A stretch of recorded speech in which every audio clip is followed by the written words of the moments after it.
অবস্থা দৃষ্টে মনে হচ্ছে জামাতের যে সম্ভাবনাগুলো রয়েছে, সম্ভবত সমস্ত সম্ভাবনার দ্বার ধীরে ধীরে বন্ধ হয়ে যাচ্ছে।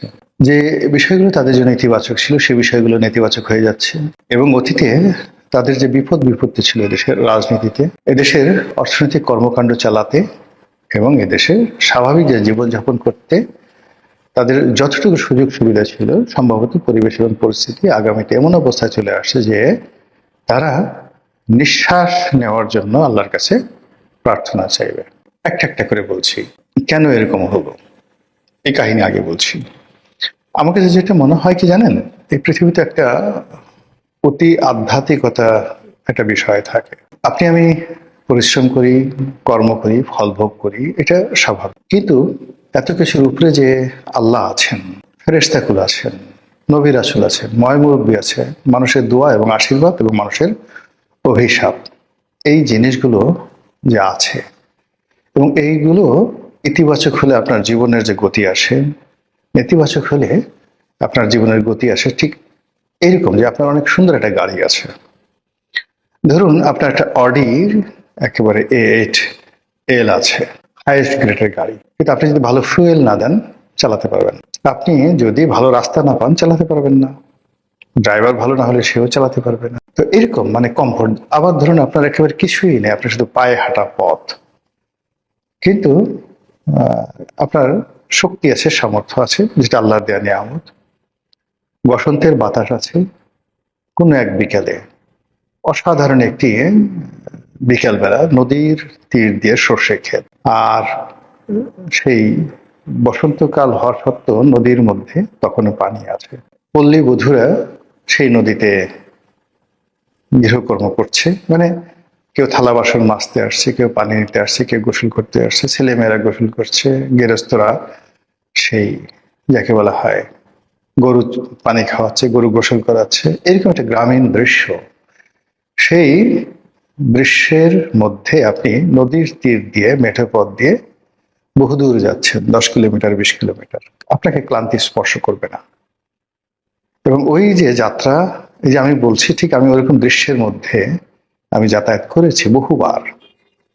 কখন যে আমার বাড়ি সদরপুর থেকে কৃষ্টপুর আমার নানা বাড়ি, সেই সদরপুর গাং ধরে চলে গেছি, গাঙের তীর ধরে, কখন টের পাইনি এরকম। তো এখন এরকম জীবনের অনেকগুলো বিষয় থাকে, স্রষ্টার দোয়া আশীর্বাদ, এগুলো মানুষের জীবনকে যে কোনো অবস্থাতেই, যাকে বলে আপনার যত খারাপ অবস্থা থাকুক না কেন আপনি সুখী হবেন।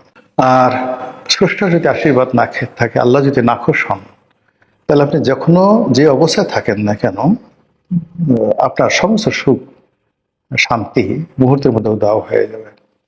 তো আল্লাহ যে বিষয়গুলো খুব ঘৃণা করেন, প্রথমত হলো যে কেউ যদি আল্লাহর সঙ্গে প্রতারণা করে, আল্লাহর নাম ব্যবহার করে, আল্লাহর সাথে অহংকার করে, এবং আল্লাহর দোহাই দিয়ে তারা অপকর্ম করে, মানুষের যে বিশ্বাস ভালোবাসাকে তারা পুঁজি করে আল্লাহকে ব্যবহার করে, কিন্তু মনে মনে মুনাফেকি আব্দুল্লাহ উবাইয়ের মতো এই ধরনের কাজ আল্লাহ রাব্বুল আলামিন এতটা অপছন্দ করে যে তাদের রিজিকের দরজা বন্ধ করে দেন। অপমান, লাঞ্ছিত এবং ঘাটে পথে জুতো পেটা করার থেকে শুরু করে ওই সকল মানুষ ঘরে ঘরের বাইরে উঠতে বসতে অপমানিত হন যারা এই ধরনের কাজ করে। আপনি দেখেন তো মিলে কিনা। আমি এই সমাজে কার কার দিকে আপনি তাকাই দেখেন যে সবকিছু আছে, তারপর সব লোক পয়েন্ট আউট করে বলতেছে এটা একটা বদমাইশ, এটা একটা খারাপ, এটা একটা চুল্লু, এটা একটা পুল্লু, এই কথাগুলো বারবার বলা হচ্ছে। কাদের ক্ষেত্রে কেন? এখানে ওই যে বললাম। দ্বিতীয়ত হলো কেউ যদি অহংকার করে, ক্ষমতায় বসছে, ওয়ালা তামশি ফিল আরদি মারহা ইন্নাল্লাহা লা ইউহিব্বু কুল্লা মুখতালিন ফাকুর। আল্লাহ বলছে তোমরা আমার এই জমিনে অহংকার করে হাঁটো না। তোমার পায়ে এত শক্তি হয়নি যে তুমি একটা লাথি দিয়ে আমার জমিন ফাটিয়ে ফেলতে পারবে, কিংবা একটা লাফ দিয়ে পাহাড়কে ছাড়িয়ে যেতে পারবে। কিন্তু আমরা ক্ষমতায় বসে অ্যাজ ইট ইজ, আমি ফেরাউন, আমি খোদা, আমি আল্লাহ ভুলে যায়। আল্লাহ কোরআনের অনেক জায়গাতে বলেছেন যে আমি মানে বান্দাদের, মানে ওরা এত মুনাফেক, এত খারাপ, এত অকৃতজ্ঞ, তারা যখন বিপদে পড়ে এমন কান্নাকাটি করে, আমি সেই বিপদ তাদেরকে দূর করে দিই, উদ্ধার করি। উদ্ধার করার পর তারা এমন আচরণ করে মনে হয় বিপদ তাদের ছিলই না। এই কাজ যারা করেন, অহংকার করেন, অকৃতজ্ঞ, অতীতে আপনি যার কাছে সাহায্য নিয়েছেন, সহযোগিতা নিয়েছেন, ক্ষমতা পাওয়ার পর তাদের সবাইকে আপনি ভুলে গেলেন, তাদের সাথে পরিচয় ছিল, এরকম একটা ভাবই দেখান না।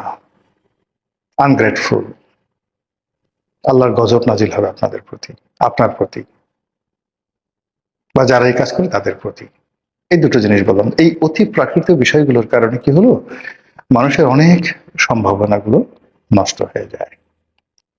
তো এই যে জামাতের ক্ষেত্রে অতি প্রাকৃত কি আছে বা না আছে আমি বলতে পারবো না, আমি জানি না, কিন্তু বহু সম্ভাবনা তারা পেয়েছে 1947 থেকে আজ পর্যন্ত।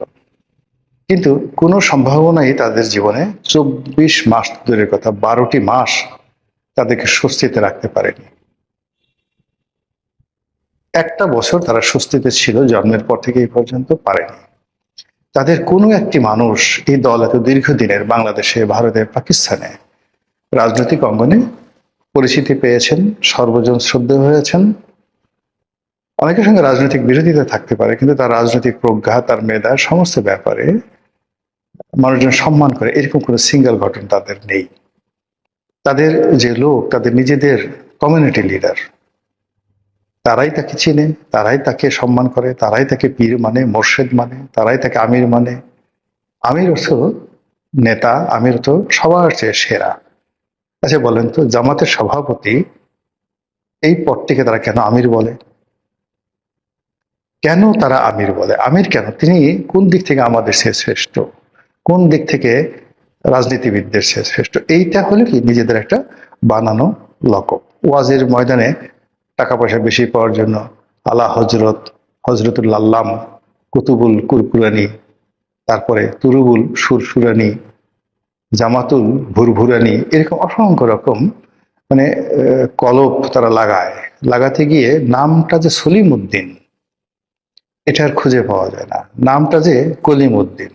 এরপর নতুন একটা চালু হয়েছে অমুক বিন অমুক, কুন্ডা বিন টুন্ডা, মানে টুন্ডার পুত্র কুন্ডা, কুন্ডার পুত্র টুন্ডা। বাংলাদেশে মানে নর্মালি কত সুন্দর নাম, মোহাম্মদ শামসুদ্দিন, মোহাম্মদ শামসুদ্দিন চৌধুরী, এরকম সুন্দর সুন্দর নাম। তো সেই সকল সুন্দর সুন্দর নাম দিয়ে কুটু বিন, কুটু ইবনে পটু, বা টুটু ইবনে সুটু, এই নামগুলো মানে লাগানোর চেষ্টা করা হচ্ছে। নামের সাথে গ্রামের নাম জুড়াই দেওয়া হলো। অমুক নামের নাম শামাপুরী, যেমন হজরত অমুক অমুক শামাপুরী, গ্রামের নাম শামা, শামাপুরী। তারপরে শেষে নামের গ্রামের নাম জোনাকপুরী, জোনাকপুরী, ইত্যাদি ইত্যাদি। কয়দিন মদিনাতে ছিল, নামের সাথে মাদানী। কয়দিন মিশরে ছিল, নামের সাথে আজহারি। কয়দিন কুয়ালালামপুরে ছিল, কয় নামের সঙ্গে কুয়ালালামপুরি। কোথা থেকে আসছে নামের সাথে দেখা গেল যে ওই আরব দেশের নাম আরাবি, মানে কাব্বাসি, ফাব্বাসি, টাব্বাসি, এরকম অনেকগুলো নাম দেখেন না।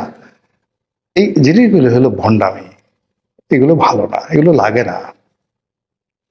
অতীতের কোনো আপনি আল বিরুনি, আমরা আল বিরুনি নাম শুনলেই তো বুঝতে পারি। ইবনে সিনা নাম শুনলে আমরা বুঝতে পারি, জাবির ইবনে হায়ান নাম শুনলে আমরা বুঝতে পারি। কর্ম তাদেরকে কত মহান করে তুলেছে মুসলমানদের মধ্যে।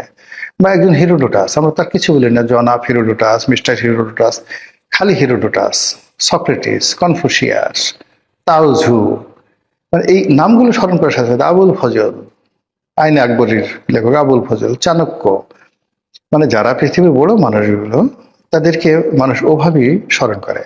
যেমন তারেক রহমান সাহেব আছেন, বা আমরা যারা রাজনীতি আসছি, আমরা যদি গ্রাম দিয়ে যাই, যদি ছোট ছোট বাচ্চা পোলাপান বলে যে ওই যে রনি যাইতেছে, ওই যে তারেক যাইতেছে, এটাই আমার জীবনের সবচেয়ে বড় সফলতা, তারেক রহমান সাহেবের সাথে মানে তারেক রহমানের সাহেবের সফলতা। গ্রামে রাস্তাতে হাঁটতেছি বা মোটরসাইকেলে যাচ্ছি, এই 3 বছর 4 বছরের পোলাপান চিনে ফেলছে, উলঙ্গন খেলতেছে, এই রনি রনি রনি রনি যায়, রনি যায়, রনি যায়, রনি যায়। আবার আমি যখন দাঁড়ালাম, সবাই একটা দৌড় দিয়ে এসে পালাই গেল ধান ক্ষেতের মধ্যে। ও দৃশ্য, ও সৌন্দর্য আপনি না দেখলে বুঝতে পারবেন না।